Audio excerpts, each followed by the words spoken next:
5 August স্বৈরাচার শেখ হাসিনার পতনের পর থেকেই বাংলাদেশের এই মুহূর্তের সবচেয়ে বড় রাজনৈতিক দল বিএনপির বিরুদ্ধে চাঁদাবাজি, লুটপাট, দখলদারিত্বের অভিযোগ আসতে শুরু করেছে। টেম্পো স্ট্যান্ড, বাস স্ট্যান্ড দখল, এই শব্দগুলো ব্যবহার করে সামাজিক যোগাযোগ মাধ্যমে বিএনপিকে নিয়ে রীতিমতো ট্রল করা হচ্ছে, প্রতিনিয়ত ট্রল করা হচ্ছে। কিন্তু তারপরে পরিস্থিতির কোনো উন্নতি হয় নাই, বরং প্রতিনিয়ত পরিস্থিতি আরও খারাপের দিকে যাচ্ছে। কারণ বিএনপির বিভিন্ন পক্ষ নিজেদের মধ্যে সংঘর্ষে জড়িয়ে পড়ছে।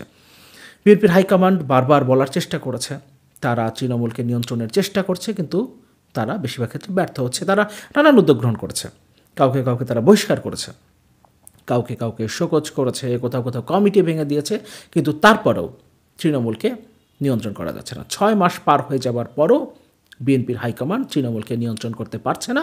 এই কারণে এখনও চাঁদাবাজি, লুটপাট, দখলদারিত্বের অভিযোগ আসছে। পাশাপাশি তারা এখন নিজেদের মধ্যে সংঘর্ষে জড়িয়ে পড়ছে। 5 আগস্টের পর শুরুতে যেটা হয়েছে, আওয়ামী লীগ যে জায়গাগুলো দখল করেছিল, হাট বাজার, বাস স্ট্যান্ড, টেম্পো স্ট্যান্ড, যে জায়গাগুলো থেকে তারা চাঁদা তুলত, যেখানে তারা চাঁদাবাজি করত, সেই জায়গাগুলো বিএনপি দখল করছে। কোথাও কোথাও আবার আওয়ামী লীগের সাথে বিএনপির একটা আন্ডারস্ট্যান্ডিং হয়েছে, মিউচুয়াল আন্ডারস্ট্যান্ডিং, এমনটাও শোনা যায়। যাই হোক, বিএনপি প্রথমে সেই জায়গাগুলো দখল করেছে। এখন সেই জায়গাগুলোতে আধিপত্য বিস্তারকে কেন্দ্র করে বিএনপির বিভিন্ন গ্রুপের মধ্যে সংঘর্ষ শুরু হয়েছে। প্রতি সপ্তাহে আমরা দেখব বাংলাদেশের কোনো না কোনো প্রান্তে বিএনপির বিভিন্ন পক্ষ নিজেদের মধ্যে সংঘর্ষে জড়িয়ে পড়ছে। উভয় পক্ষই বিএনপি। গতকাল নারায়ণগঞ্জে বিএনপির দুই পক্ষের মধ্যে সংঘর্ষ হয়েছে আধিপত্য বিস্তারকে কেন্দ্র করে সংঘর্ষ, এবং সেই সংঘর্ষে এমন একটা পর্যায়ে চলে গেছে যে সেখানে 5 জন গুলিবিদ্ধ হয়েছেন এবং পরিস্থিতি নিয়ন্ত্রণ করতে সেনাবাহিনীকে আসতে হয়েছে। সেনাবাহিনীর হস্তক্ষেপে পরিস্থিতি শান্ত হয়েছে। উভয় পক্ষই বিএনপির দুপক্ষের মধ্যে সংঘর্ষে 5 জন গুলিবিদ্ধ, সেনাবাহিনী এসে সেটাকে নিয়ন্ত্রণ করেছে।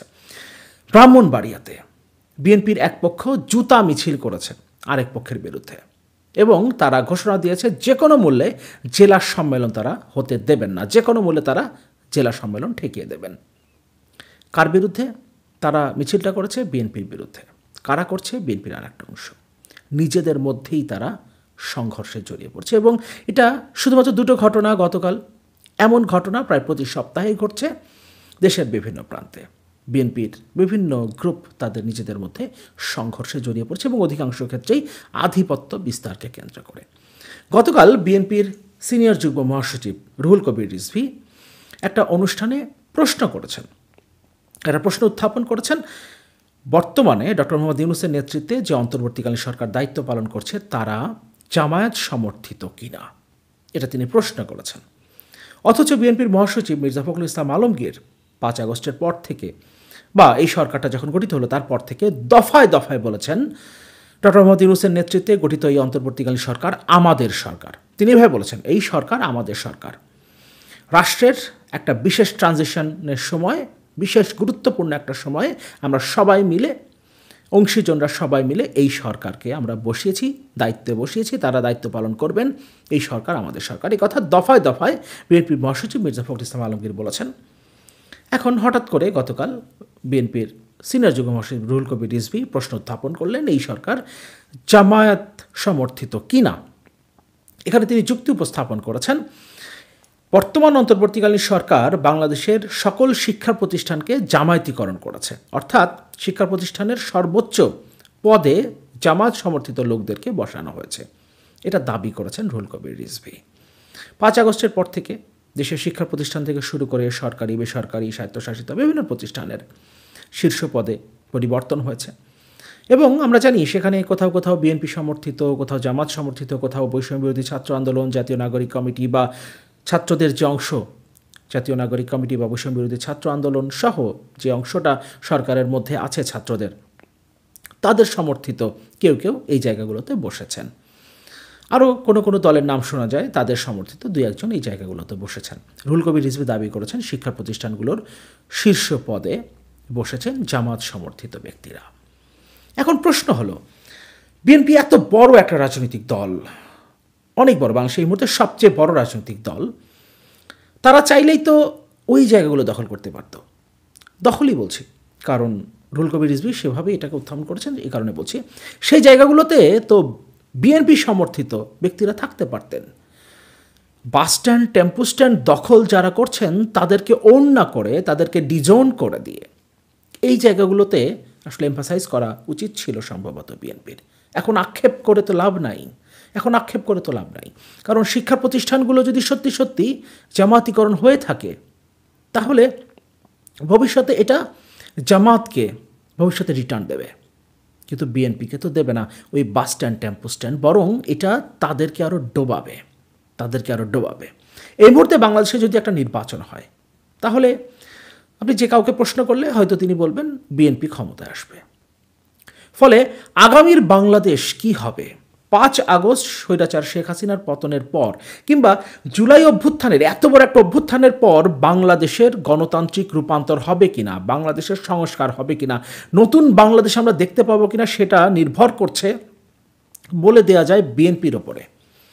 কারণ এই মুহূর্তে যদি একটা নির্বাচন হয়, আমরা মোটামুটি দেশের মানুষ ধরে নিয়েছে এখন যদি একটা নির্বাচন হয়, একটা ফেয়ার ইলেকশন হয়, তাহলে বিএনপি ক্ষমতায় আসবে, নির্বাচিত সরকার, তারা পার্লামেন্টে থাকবে। সুতরাং যে আশা আকাঙ্ক্ষা নিয়ে জুলাই অভ্যুত্থানটা হয়েছে সেটার প্রতিফলন ঘটবে তখনই যখন বিএনপি দায়িত্বশীল আচরণ করবে।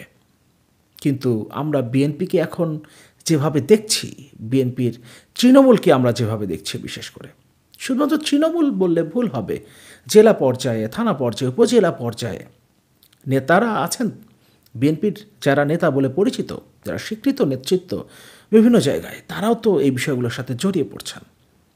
ফলে তাদের উপরে জনগণ কিন্তু আস্থা রাখতে পারছে না। হ্যাঁ, এখন ভোট হোক, 1 বছর পরে ভোট হোক, বিএনপি হয়তো ক্ষমতায় চলে আসবে, কিন্তু যেভাবে তারা এটা চালাচ্ছে, এই 6 মাস ধরে যেভাবে চলছে সেভাবে যদি চলতে থাকে তাহলে ভবিষ্যতে তাদের পরিণতি আওয়ামী লীগের মতো হবে না, এটা বলা যায় না। বিএনপির 2 যুগেরও বেশি সময়ের মিত্র জামায়াত ইসলামী এখন তাদের সাথে নেই, তারা এখন প্রতিপক্ষ। আরও অনেক নতুন প্রতিপক্ষ তৈরি হয়েছে দেশে, এবং তাদেরকে মাথায় রাখতে হবে জনগণের আশা আকাঙ্ক্ষার প্রতিফলন যদি কোনো দলের রাজনীতির মধ্যে না হয় তাহলে জনগণ এখন আর অন্ধভাবে সেই দলকে সমর্থন দেবে না। সেই সময়টা চলে গেছে, এটা মাথায় রাখতে হবে। সেই সময়টা এখন নাই। আমি যে কোনোভাবেই আমি জামাতের সমর্থক কিংবা আওয়ামী লীগের সমর্থক কিংবা বিএনপির সমর্থক, এই জায়গাটা এখন নাই। মানুষ এখন চিন্তা ভাবনা করেই সিদ্ধান্ত গ্রহণ করে, এবং সামনের দিনে যে নির্বাচন, আগামীতে যে নির্বাচন হতে যাচ্ছে, সেই নির্বাচনটাও বিএনপির জন্য এত সহজ হবে না, কারো জন্যই সহজ হবে না। কিন্তু বিএনপি যেহেতু ক্ষমতায় যাওয়ার ক্ষেত্রে তাদের সম্ভাবনাই সবচেয়ে বেশি, তাই তাদের কথা বলা হচ্ছে, তাদের জন্য নির্বাচনটা তো সহজ হবে না। আর এবারের নির্বাচনে তারা যদি ক্ষমতায় চলেও আসে, তাহলে এখন যেভাবে চলছে সেটা যদি কন্টিনিউ করে তাহলে ভবিষ্যতে তাদের টিকে থাকা কঠিন হবে, এবং বিএনপির হাইকমান্ডের এই বিষয়গুলো খেয়াল করা দরকার।